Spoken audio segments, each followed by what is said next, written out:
Indiako estatu bakoitzak dantza klasiko bat du bereizgarri. Andhra Pradeshen, hau da, Vicente Ferrer Fundazioak lan egiten duen estatuan, Kuchipudi izeneko dantza da esanguratsuena, eta espiritualtasuna, maitasuna eta kultura deitu oinarri. Historian zehar, goi mailako kastetako kideek baino ez dituzte gozatu dantza klasikoak.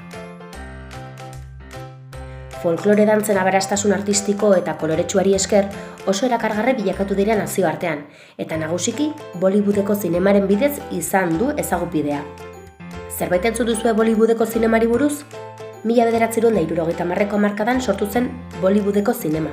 Hollywood eta 1985 arte erabili izan zen Bombay hitzen arteko nahasketa eginda. Dantzak bezala, zinema Indiako estatuetara egokituz joan zen, eta horregatik Andhra Pradeshera joaten bazara, Tollywood izena aurkituko duzu. Estreinaldi guztiak gertaera gogoangarria dira.